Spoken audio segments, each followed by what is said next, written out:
ko yon kolandi bisukuni wal waqar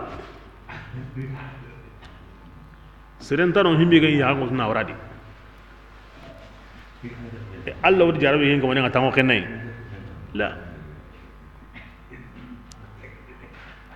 yusuf qalle kem qurayn kama bon bil jamal kun ko qaso serelo ya gam bo kono qaso ndi harata mun na gato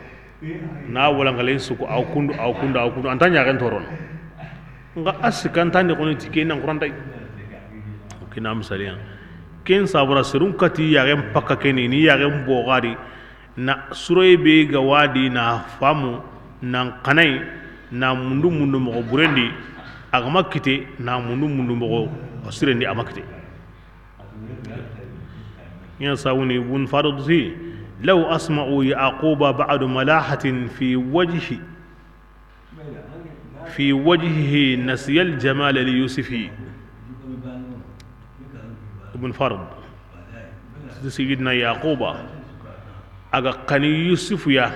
ننتي أو كندو تي والله الله بارين يغلقين قريتكناني iganna kemma angutun ko nada anamu hatna wori hede anyi mungunu yusuf haram paren su ko mandenga sallallahu alaihi wasallam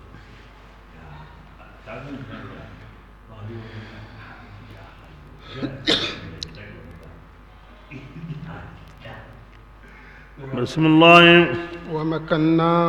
allati akum maghawni kadhalika kemu yadi yusuf wa yusuf dangani fil ardi wa ngunyandi waluallimahu ada ku sabura ona yusuf ona ratu indi min tawili la gilli urunguyum fasaringa wallahu allah ta'ala ayani nindananga ala amrihi. ihin kamade ho honta kanyana oranya kemu godi na kisindi honu suya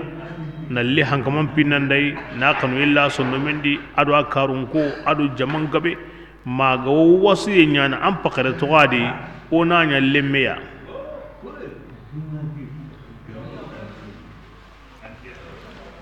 bismillah walakin akthar an-nas غاسرون بغبون لا يعلمون أو كنت قدهم ولما يوسف التوكي مغني أو حنكمان كارا أتبرا كبي بلا يوسف بكين اسم بقدنا تنجيكي ما تنجيك رسينو سكي ولا يوسف كون أو هنتوا كونا ورا كفامي عدين أني جلي أغماني أني بنيمي أو قول سرنا نمبراجي كذلك كم يادي إيمدا نقول سري أنا هنغني مكما بسم الله وراودته التي يعني كن الله سنني قول سرنا نندي كذي سوبانه سر سوغاندا تقول الله هلي نا يا مريم دبري نا هتندن تغنو الله وام براجي نقول ناري بسم الله وراودته التي أما غريكم غري ما يغارين غو يوسف مندونو هو أو يوسف في بيتها أغا يغاري بي كومبندي كان زليخاي أرام أي ميموند إي ميمكا بسم الله وغلقت الأبواب على اللقن ستغي تغي تغي ني سوغو وقالت كبرنا يوسف دغني جئت لك كبرنا ايوا جونكوي ngан dangani ndi mo sorondi anke nyada قال يوسف دغني معاذ الله arnin tanga kinga anke nam mo sorondi ngeda arnin tanga kinga إنه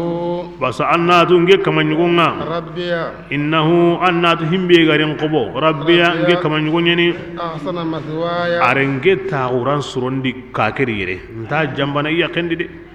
kenni horo burago ni kenni fsiringa la ko ni akko menye nge aren qobo arin daro ko manyu ya go mobe ngena kin jamba iya kendi arin qari hange jime ngenda kenyana innahu hinjana la yuflihu zalimuna jena nun taqid rektana abadan ngenda kenyana sallallahu alaihi wasallam ar honsu nyada batte honsu ke kota ni kota lagarenga Allah wa mun na hoyuga bangandire Allah subhanahu wa ta'ala ki yagare anta kamana togon ko ni qur'ana de man sawra hidantan al ahina logonta qur'ana ko neda ado aw kamana suturi kahana ado kanno serendi jukunga aw kom Allah ga wotino daga niya legam de awa jukunya ni awa an ga mun sere maga iyagille man togon kon ira kendi anga to gora wankana kinya sabuni ama yagare to koni qur'ana di maganda maryama basan nasaran ngoti alla yakenya ni aw kom alla ga wotina nyakki gandai mpai gara to koni angu nyime sere ngene manungo idu hungunu iyaken to kon nga jamandi kindi kinga ko ni nyakati maryama ya Allah ni sudur nananye ya arake hinga wala garde surebe ya ke sabra arat to on konnen to gono hoburem pakatinga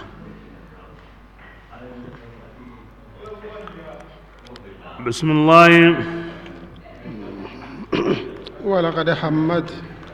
ati tongu ya arake hamminteni bihi awati yusuf ide ولولا أن رأى nga yusuf galli gampe aga warinni برهان ربه ikaman dalle kullunga هم aywa yusuf yimmi hammini awata ide nga ya ari ko wallahi ni yusuf mo siri mo gondam be su ara heren sunya nga alla da hi gabe ko yusuf ya kem palle ay min hammini tay won adamare me anga kisi kutay ngasu allah nga hanga awo gilli agar himbinu wari kem pakatinne yaquba ahaba bugada na ikiten saga gidimendi ho gani kum gondam bu kanu yenga ken suka humante buga sondo mendi kem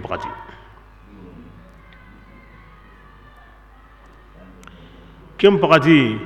ite yusufu anga na dunge ango dunge ne kenyana anga ndanya koni adanga manya amisalim pai anga manya ango koy kampi hongo kamundi aga wi sagondi no kube ga lada awodi ga nano kanga ndunge golli bure kenya na ango nyana ko mi ken kampi hobane ga ndayire ngunyende akampe ga kose agaranta kampini lemunu nga wa wutunu nan sangatay anga na dunga nyana aranga ma dunga nyana am misali anga manya ango koy gumbo kanyante nganga na dunga nyana de angu nyana koy gumbo ke ganda kara na moti kase ngaro abenendi kona camping ta gudo ado kanyan ta to kono na nya camping kosonde do e karante ala kulli hal alla rahi gaberriti yusuf ya ke wati nen gondi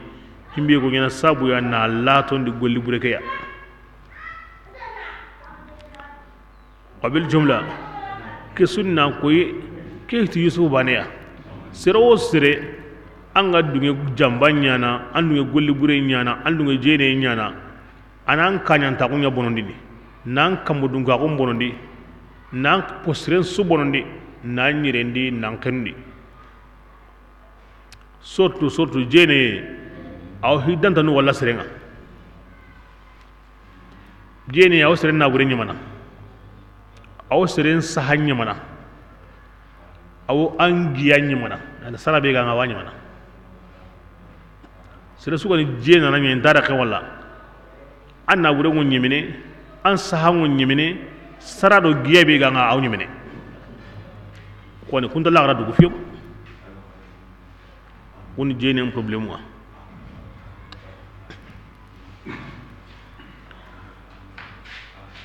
bismillah كذلك ati oda ya kwe yusufa ngarindi kudallu ya kemo koyade لنصرف ko السوء sabura ona jawa jamban digandi عنه baka amagandi والفحشاء aro ona jene digandi baka amaga إنه annati yusufa min ibadina awogillo komunga al-mukhlasin. al-mukhlasin kunga ko mukhlasin tonga ay jene ni kaldeni hilya dan jene ti yagariya himbe anta kinatu an serehe kinni idran kalde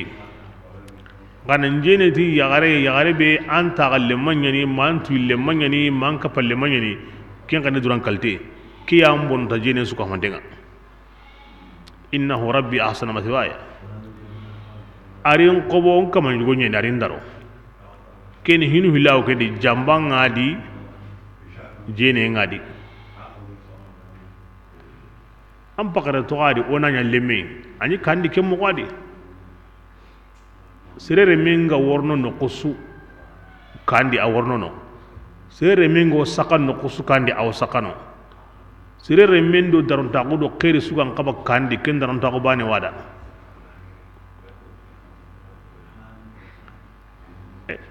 kenga ne ya bundana nga ken kadi adu ken jambanya hina tubal sere kutu ngono kuntarno no kuntanya na kundunga hari ko muga hitiya ma ken ngono le menyani ya sawra jambando jene nyani ihli sona khalege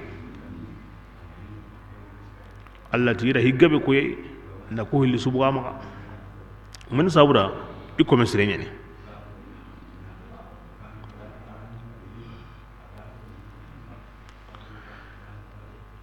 awor waya nundi nan jene ti an tuille man yakinga an tagalle ma an kapalle ma an pinyalle ma nan ka hujene junubunga aw qomi an gara tanyere an bi mekari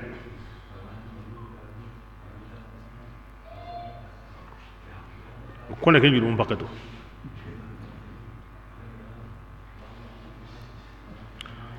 bismillah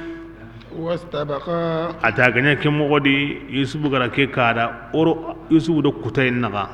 Allah ka hay ama kutaynya akin ngoyre mo on soronda ra keta anya jagwa ni may keta ihilli hay gara me sama الباب lakenga laku ko ni nyero ay isu sogontengo akin ngodo yusufu halle ina futu katiya yusufu wurnu bakay illa to bakay mi go mi ni laga laga nga ke mokodi anyurari no bismillah وقدت ya harake bogoni yo sifa dorokenga do halle bangenga kaddu ngene arabu kanne ni tulan doroken kamu kata wure daga ken qaddu annya qat kinni na kare na ganendi بسم الله وألف يا سيدها كن ونيانا يوسف ومين لقنا كن داني يغرين كينا خاراونو لدى بابي لقن نقونا كن غنيا باني أيوة يغرين دو سنوندي بس غارانتين نيني نالي أركن ننتو كذا قالت أقصى ما جزاء من جت من يمن تغارونga أغرى جيني لامورو تي أنكن دونكونونga إلا أن يسجن ما أنغندارو كسونga de أو عذاب manna yangan kata أليم be torantengani na katu azim ange nyimena siren kiri kitenga an nyimena kiten kutu ken qura ange ngina krisisa anda toma anna ken qur'ani na hinan tanya kemira kiti kudan na kiten kutu ngange nda kite nga manni jena na musonga an kawana nya kamo anyi mera kiten kutu naro kasonga wal ma ona yanga kata anyi minya muddaiya anya hakimunga anya jalladunga kusigindana sirbani angana siran ko bage anya kallenye me akuton kitana maga ago sabatini aganta sabatini anda sabatira kena kiten kutun aken kenwere bismillah قال kinga ko yusuf qati aridu qurandi هي ati yangarege راودتني ayani ngemundu النفس akeni nyimei وشهد شاهد kebira keri khallenko aya ga baga kamo sheda nyani de hankaman ko ni mountain to sika andati ko himbe nyana ken no woni ti sheda nga mina haliha gilli aywa ya gare nyime kadungenga yani yusuf kadungen tano yagare ñimme hawatunu lemme yugo yalli bugayno lendume ngo kemmaga kenya nya shedanga lendumbe ke aw bambarondi amakin seyena kinyan shedaw ay hankama yimen tadi go himbe ko dina bismillah إن كان قميصه lendum belti kara yugo ke yusuf duro ke ngandanye قد aga boge من do قبل kane bangenye kebira فصدقت ya garenda tun koni وهو agati akeniya kebira nga yusufo من الكاذبين agara basana anga tango kenne ya gare ya agama dungi anduro ken boge ne do kane ay bismillah وإن كان nga yusuf duro قميصه ke ngannai قد aga boge من دبر do hallem bangenye ya فكذبت garen gara وهو kebira nga yusufo من ayani الصادقين tuntenga angande yusuf ti ayan keninga ari mundu kebira nyanguru bakai dro hinga ndaga bogo do halle ay kebira nga ayan kamana tiba fotunu katiya do halle ira dro kempai bismillah فلما bira kebe رأى قميصه kinengra yusuf dro kengari قد abbo yedini do hallem bangenye قال kinenti إنه ati angara digame be ko nanti manni yemme baraje nga agara jene la muru ona ro kasonga mona yanga kata andigame ke min kaydi kunna an kun yagaru here burenya ni kinga إن كيدكن an kun pere burenga عظيم akoreni de andangoli burenya an wotna ngo sere megendi bismillah kibrati yusuf أعرض an hada أن هذا kitto kundu maga ko serera kitto gundo yere be kini yagu kore yai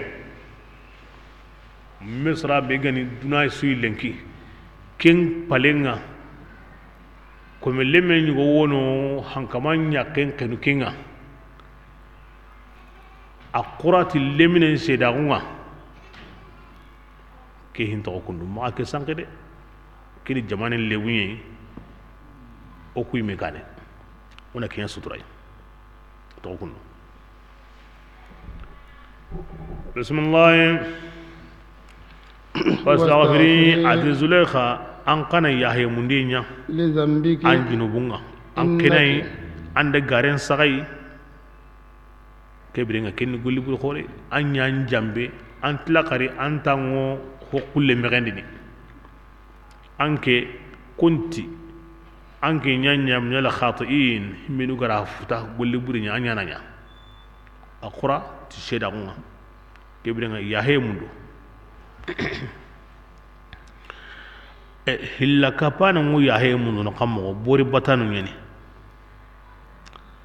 kebire nga ana yahe mundu no kammo na'am zambul khiyana li zawjiha hana mare ma ngono hora ngono haranga islamiya donc kibire nga agar hada mare ma jamba benya ni kina jamba benya na hora jamba benya horo kini bismillah وقال نسوة ngama mugude kin isu ko ma sanke kanyas holu jondi kungo palen no ni wakati su ewa ahin sanke de ahin sanke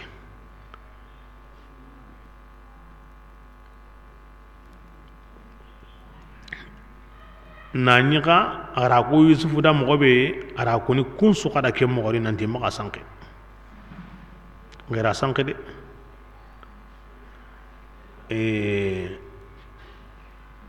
yagare yugo nyino kinni hankama mi nyenge yake palinda banungo himbe maka kinyake sorondanu be gawono no soron kompendi kinyake himbe go jinkinna kinyake kason kompen kibarengo himbe maka kinyake ku yagaru karagi be sura ko himbe nyangera maka ko serra de kiya nyayere kira wala kamini ken kana wa ko ni himbe nyangenda nda mu hulal ay mana ko ati mesiginde njo iti hede amma ko serra inda kambanara iga worni ko yibane jamanen suramu de ben suramu kana ganya ken suramu ke mogodi amugi no konsu bismillah وقال نسوة kesa bura yagaruti في المدينة misra debendi امرأة العزيز kebirenga kakawa hankama nyake nyimme تراود widi fataha فتاها awi kome mundunu ke unyana kammo عن نفسه iduya قد شغفها tungu حبا tungu nga kome lemme ke kanu yello asondo men nogondi seren kome ngulunguna na mango kenai ira ko na halle na ko da halle magawa mukiya bismillah إنا iti okun لنراها owo awa e hankaman nyake في ngalle دلال awo sammidi مبين kimbangandenni de ara futa mo buru seren kanu humma nya hotane man kome seren makanu hotane makome ara futa mo buru ila mo anse etike bismillah فلما bira kebe سمعت zulaiqa gamugi tiddi بمكرهن bidun gom maganse hendeke ya أرسلت متكئا keta akara herenya igo qurana mo be أرسلت إليهن to wunyan iranya nka ibarintenni de yani ke man pasi kuma wa mun na kenya koyiya ar haren qiya nanti iri وآثرت kiri متكئا kota yugo illi bugiya ko gani kanangeya ari sukri ken no gondi ara ho mo on surondi da yigande be an ganda ya yigana an go sugunya lagani wa o yigana ka tisri henga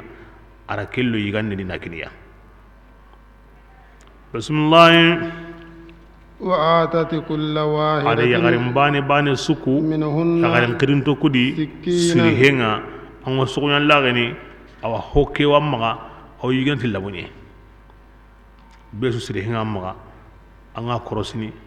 an ga yigana an sugunya lagante bismillah وقالت kindani ara yusufa wara do bambanenga na huk amaganyetu ka hu ahram paroge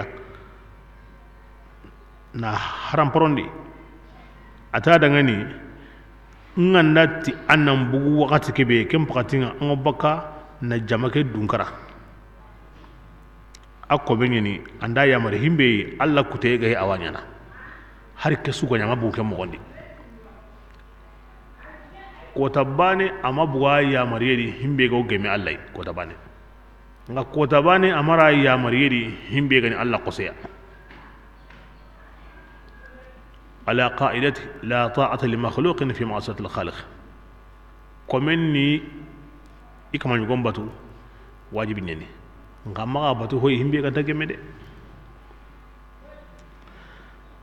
be sigidoro ngana tanan dangi anan dangi kembe basi ya kengo geme bismillah وقالت bira kebe iga kenai besuga maga hagi awa yusufu yagareketi yusufu dangani zulekha ango baka عليهن ikamma فلما abugu bira kebe رأينه yagaren kirinto kuga warindi yusufu ay أكبرنه akori hakarenda وقطعنا mi iga kutu nini أيديهن ikitunga tisrihenga ima togetu ima tunanti yokman himbe nyayime na sabunya iya nga soko himbe alla gara koni mo be akoro i hakrenda akibarnahu nanti ken himbe akorida iridu kutu taqatta tabane hede na kutu iridu kutu ma bugasera bismillah wa qulina isuka humanten da digambane isuge mukenne hasha lillah a sinnahu alla dangani ما janga هذا ke yusuf manya بشرا hada marmiya إن ke هذا yusuf manya لا ملك maganda malikanye كريم. karimun ke be gani malika sirenga okay ikunna malika ngari hina la nka iwatu koni suronta on sabatini malika nyada kinya tangantenni bakkan naga sensuya bira be igara wari suronta on timante ngari naga siyen kana sukatante ngadi ida kenje ti malika ngakenya sauda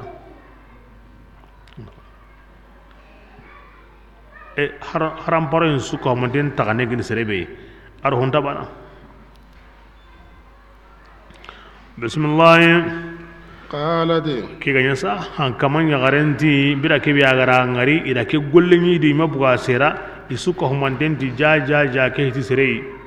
ari kan to ida ngani فذلكن fadhalikunna alladhi ati agadan kiya hay sirei لمتنني agarin ge jaragi فيه himbe kanu yendi agara kiten kutu himbe wari tabane an kun nyage masagai lengi halle an kun daga du jogi kewinge magayre an pun tanji ke sine kewiran ge an kota gai duri gayya nge an kota gai hora goya nge an kota gai du tangaya an kun da wari tabane an kun daga du jogi ke an kun din ke karakiten kutu aga tinge o sammendi akan yellin sonno mendi hota na hima kome nda mugo ana kamo bismillah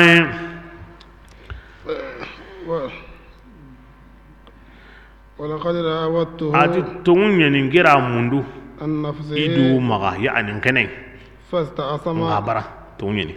ولئن لم يفعل nga ما wallahi aga mahunya ngiga wa ya marni tikenga ليسجنن mi ngararo kasunga وليكونن mi gararo kasunga maganya min as-saghirin gilli logonteya kida قال tungunya ni ngira munda bara ngange komenya ni ngara himbe muna ma hasanta tumene aga madunge awo kasonyana awo kapallo gontonga ki yagarin gabe itimani isuta dangane ati maulataka yusufu an kama yagaren batu hakaran de bani ma waridi nanti a tungu akalle gasireni o wa munda ko ne tungu nga tungu kana kenta kabananya ayi aga lungi da mo be isuti an kama nyagare ngana ti himbe kenya wa ima kampendi kenga ila me jamba sire summa to gidi himbe gama yusuf mundu katiduya amadu asrensu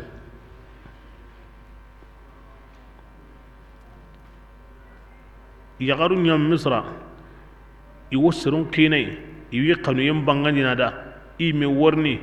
iwi du walla ayaran kane mo gonsu basa anyino sere maya tu sere maya kalama akbare nga bugunan sanki be sura kanu ina wari be sura kanu ina mundu katiduya kem pagati misra nogon sugen sunya yusufu jamua a sugen sunya a haramparayon konnenga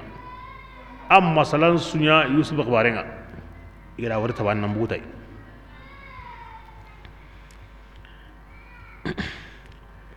bismillah قال ken sabura sahinga nya ken mogodi serentan awa nokunga himbe go tin maga dunge kay yagarenta jamane ni himbe go tin kesre he be suti nga munduni nyimera be suti an kama nyagarenga nati himbe ke sabura yusufu ti atin kama السجن ati kasobe igo kuma na kode أحب elayya kinyan kanun takatingeya مما dina himbe يدعونني igo kuma ni إليه ke kirikata kenga aba be suti iyime be suti dungan kama nyagarenda kibira ngello kaso keide ndio kem pasono dina dake yani kaso lighenda qoto yenda o honsu mo kem pasono na Allah kuta Allah yugumu kundwa bismillah وإلا تصرف كيدهن ati Allah harsa angama yagarum pere nyilla أني bakinge yusufai أصب ngommiline katiya de وأكون ngaganda nyimmile katiya ngolla garni من nanya sam الجاهلين de ar Allah nyaka Allah harsan de ma i herenga beni de i dabaram bureni de anga min de miya awalla garni kallenga de nganta mu da kenanya bismillah fastajaba فاستجاب rabbuhu ربه yusuf kaman jabinni له adangani fasrafa kaydahunna ara yagaru heren nyilla عنه baka yusuf ya إنه ara kisindi toranga yusuf kamanga هو atigi tigi ayani diga mum mukananga العليم ayani gollon to ananga kome Allah garange mundi ho sababanga daiman Allah nyaga anan kisindadi anan sabati ne husire ke kama ho burebe agara nyilla bakai anyaga daiman anto ke mo kodi kebar iblis na dan batia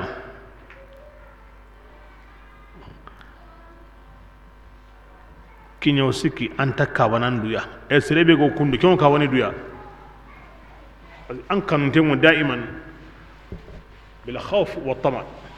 an tamaini allah hinendi an kanna tun dinga ngadu kan takupi an nya mo an nya ke mo di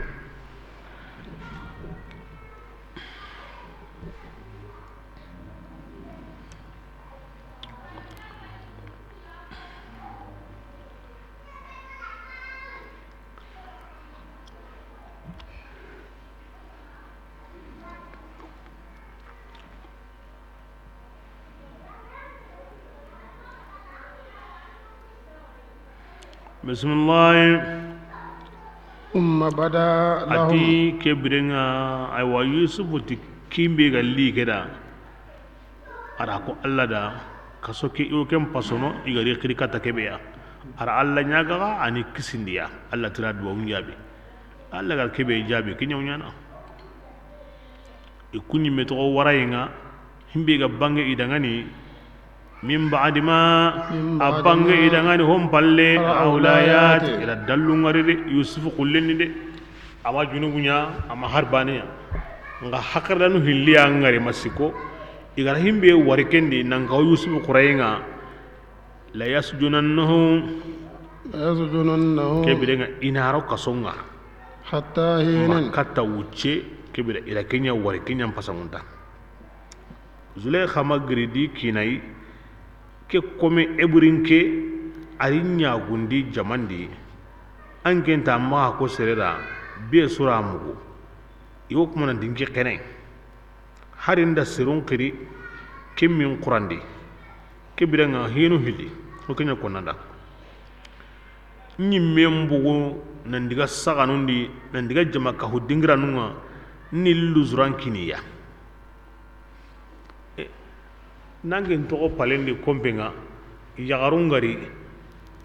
naam anda koyi ya koni nanti annan duri gentiya nga digamel lagaru an pankamansehe nko menyeni aga min nyamariyenga nta tokono angen kina odugina kammo annan bugu silla nan diga kar tangora hotana ko jamandi sehe lagaru garan warne mani koni ginda ngara koyi yagaru ngati annan duri gentiya anda koyi yagare nanti tungeni anda jeni la muramma kita ara watu an-nafs fasta asama ngira mundu abara kebirenga himbe go wonan koni atungunda gare angina qur'andiya kinya sabuna gara ke koni kininda sigi kembirenga ni membu wonan diga jama ka ho dingira no nindi qur'andi walla ka onaro kasonga ala ko hilla goni ko kininda hay onaro kasonga kapa abariyenga parce que wa shahida shahidun min ahliha gilli hinga nyabane lemme sehe lemme be ga makni sehe na hinya ga ko akura kininda yusuf ma ko serda ke hinto kundo zuleka anda gulli burenya tonya hamma ad hinyeme keni bari en kambanga nga onaro kasonga ara kenya hasondi parce que ko mana ho nyati wi du qur'an ni ani du ngadi ndada ya gilli hinni pananga kinen tada yusuf ke to kunu sere ma buga sera ken himbe go sankin ndada amadu nge kenanya onaro kasonga ama ho burenya nga kinyam pasudina ndangi wota ngo himbe ngena kenna hille bundada ya kinya sawuna adunge onaro kasonga hatta hin kata wakati be sehenga kutini sirungo mungunu ke khibare ya kaso sirgabe wono golli buri nyanga ngono himbe golli buri nga sabati to kuma yeme ngono ama sabati hina nanti aranya wal mamanya sira kullen qawono tunyangunde sabura sira kullen qahana wono sinyugo tari katta akbarim blaga kuti aken sreniyere ken worno kasonga i meda ma worno kasonga honu daga ama hohonya ngana hulan to silanga mungeda yana ke hiya a worno ken sauda ho kaw kasonga wurna ngata hoygo qurandini iwatu kay me yangada ke togoyre o hoygo yaga tundo ke batte o kasoro en zuhiriti anda go liburenya yesu kasoro ni meni katta ke sehebilaga nyime jamane ndi kempalle akulle nanti ama hoburenya nanti ginaga ma hoburenya aro yime kasonga aro yimenya ni ay miti ken nam pasido into ko sellanga igo hoburenga la ikane ko qara hasondi allo makese henakuti bismillah wala khala fatayani adi honnan qawi hil haygaro ma'ahu kappa yusufa ya asjina kasonga sari hama ado bare hama ini hankama maga ugemuti wakati bane ya bane ngolle ni na jinkini hankamanga bane ngolle na yigandin kine o misran ko awaira lamuru nanti na hankaman kari awa ira muson kini kuya bas hankaman tuntiya ina poson la yigandin da jindi anakara idunge tay kem balle jigumen nimisi asage amma awa kebe gani buru awa asronda nanga ken konna musolliga ara poson lo yigande ndi yigande ngari jigumen de hankama amma yigade posoni ngadi yigande gumen kati hankama amma jimini de a posoni ngadi hankama di ke onen new anyi mina jimini anyi mina nyiga ne nyiga خلاص كيري جيموتو اراسوميني با واتو هندي خالندي كيغا واتو هيمبي وي خالندا وسري كالي اكوندا يغانا ara yigande ke kini hoy goy kenda yiga bane kenkara adu ke woni kiten kuti kima har bane ya wakira hunya aken su ko hamante hankamanti indigi hiliro kasonga bo ke hana wono ki yugo sauda a kama honyo gem bala ki tengu digile qurayne en oga de srebe wo kasonga asudu go libri nyangane aro waqatin do kuro waqatin yoro bismillah qala ahaduhuma banenti ngani jigumenga inniya atinge araniya ayra yusufu warino allah halan srenni awo watunto nde mana kontonton nde mana kirsun nde mana o hinne be suka hamantenga aw kuyum facarni iti ona wure baga aha o kana wure baga mininda nanti atingiri ngandu wari konkondi asru khamran mo inabum bollini na jimbundi wa qala la kharu banen qadi yigande gumi ngeka ngewendo walle kuyunni amel khuzan ngo sorondi ho mutunu nyon kolan kamma ngayelu ngo kamana nyige awa yigandi nyoke gari de yigandi nyoke ngi mene yiru ko mana yiga nge kuy kenye nabbi'na o khibare bitawili to kuyuke fajaringa annatu oko ndal musinina o wangalli gilli surundan danu ngade ansrenni an kuyum fajarni o yaga wanga kemmo yadi بسم الله قال يوسف تيجي لا ياتيكما طعام واكويني هنا يغادي سيما مغوبي كوي فاتشاري يندي نعم يو كم مغودي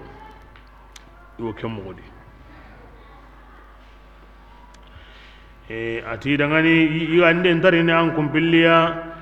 turizqanihi igawa hilli warjana kenga konkonni min ge yusufu garaga hilli qibare ken fasharinga yagranta gondi afanda kuy ho yangira wure ko nagada qabla an hon kana yatiyakuma aga worini lawa konni gillaga manya wa wonya naka ko ingra koni mobe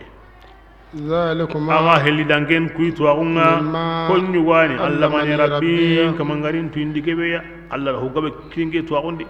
kuy facare na yugo ne asuti kenga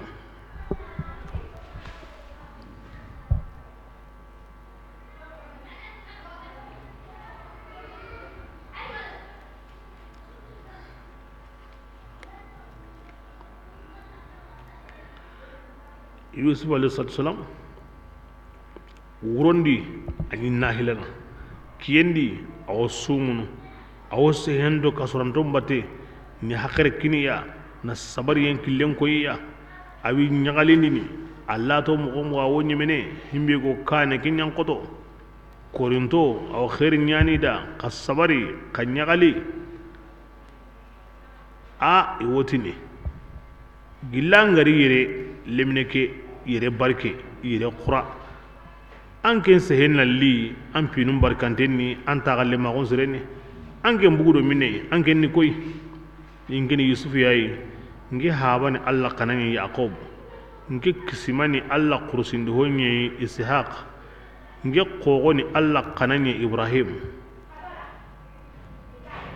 kason kibarengo kebe ma ati lemneke wallahi ngiran dangalla kempalle kibrin dangara ngan sengani himbeya hinna yendi ar suron tagondi ngo kenyana anyi mena kompu ko hay himbe galla nyi meda anan diga kendi bismillah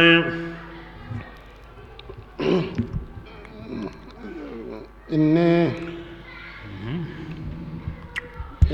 adinge yusufa taraktu millata ngeda qawmin aywa siru dina tokononga la yu'minuna unganda tongoni billahi allah ta'ala wa hum atukunyam bil akhirati kun tigi ni kafirun ya bil akhirati la gara ngeda kun dinan tokononga kibran gebati maniya wattaba'tu millata abai ngadim baba dinan batu ngani ibrahim adim bawa ishaqa adim baba yaquba ma kana amanya lana agam paulan da ku dangani wana honne su illa kan ta Allah ta'ala hawa honne su zalika ajika Allah bani nawo kini Allah fasan da kunyi alaina ku kamma wa ala ado an-nas be su ka mon denga ma walakinna akthara ka an-nas dum poka bun la ya yashkuruna. yashkuruna kunta Allah neman ku fanande nge haban kisiman kogo o kwani Allah bani na on se pasema Allah bani na o ayanka o kwayi o ya ko ni sirunda o kunta sirnya na hilaka bane bismillah ya sahiba yasjini kebrenga awa awo kita awa aridu kira kita awi qilli kata Allah taala atin kaso min nyangum pilli arbabun nyaga tirndini naga qiri taga anyi minan pakaren payde yalli kamangabe mutafarriquna himbinu ganta bana ho kire khairun ho jaga walle ho gide ho yite ho ji yalli kinyan pasamunta wa amillahu ma Allah yam pasamunta kamane Alwahidu. kibe gani kaman bani nga alqahharu wawo kamangabe kusunna kini nyaga tirni anyi mina hayde ho bane nan kamanga adu an kaman gabi kagan pasu hanga la yanda bismillah ma ta'buduna atangun tawo batunu min dunihi illa Allah ta'ala tanai illa asma ma ganta tonu nyani sammaytumuha aga yimyani antum tora wa aga aba'ukum daga habanu ma min Allah wa sultanin man yagilli dalle suya Anzalallahu Allah wala kin yankandi biha. tibatu yen anyimina yite be galanda segumo go be galanda togo be galanda kuini mo be galanda Allah kalle sun tadi kin yana an kama kamo an yi mai sagon ba ne akanya sagon nan Allah kendi ganganya sagon nan kamandi amma kamane baka bismillah inal hukum adi aywa kite dungarante manya illa lillahi lillahi. maga Allah bane yada amara ki Allah bane akinya nyamarindi la to ma ho batu illa maganda iyyahu. ike bane yayi zalika Allah bane nawo ad-dinu kiyani dinan alqayyim al-qayyim. ken awa ken sembe dengani walakin ngasarun boga bunga la ya'lamuna ya'lamuna inta kento e ko daga misra di mara asu hilla kapana bismillah ya sahiba ya kasum min yangum billi amma kita ahadukuma awarni ikuyungure kidangani aw ikurun aw kuyungure koni da kita ati an kunyugo dubane fayasqi kingani rabbahu jigumenga kumbani kempalle bito siki danga halle bane ngo baka awarni ikama nyugo minindi khamran koncinga khari koy illa da kase وأما الآخر amma banen ga kebe gati yelungu nyo yigene yigandi nyo kendi iyimendi bito sikke halle akano baka فيسلب yura siti فتأكل الطير wa yelungu nyo yigene من رأسه ayon kolandi de agara wari mo nyona kem mo de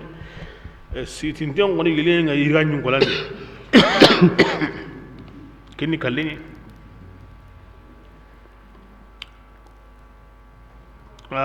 eti oma howari oma kuy harbane ora ngure baga kodi yalamru ودي الأمر ati hintimme goyi الذي himbe تستفتيان aga hille gari nyumra wasa فيه aga nyumra wasa himbe da timme de aga da gare kone o kiyani aga da tongu kone o kiyani bito sikiti mahalle be suyi khallen jabungalli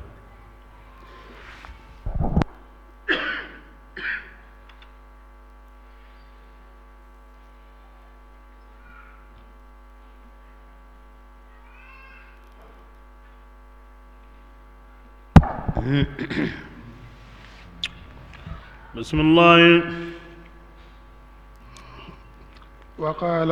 كم بالله سيسبتين للذي يمن دغني ظن agara dankanako أنه nanti ke ñemme Najin kenni kisane minhuma ihillidi ngani jigumenga اذكرني ata ngana diga angin pinkonni عند an ربك kama ñugonni an wotin lemine ñugo woyere awo kasonga i bakayde loyime suntay basna katufuru kana tun kan ñugo ñeni kenga kenni rayyan kenni hankama khorenga bo katufir kenni premier ministre ñi a koni hankama khorenda an wo sagana ngollenga nanti ho kasonga yere i bakay ki ngana degre mun dorongo baka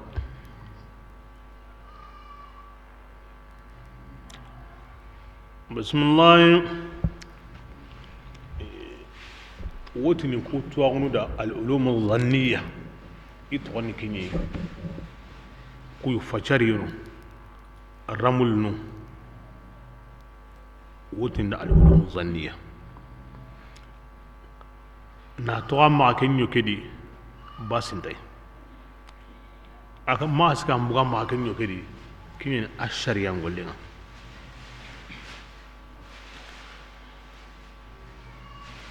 an yagantai isufu ti tahana aganda kuyi hohoya ngira wure ko nagada awo ñana ko inga ko ni mogobe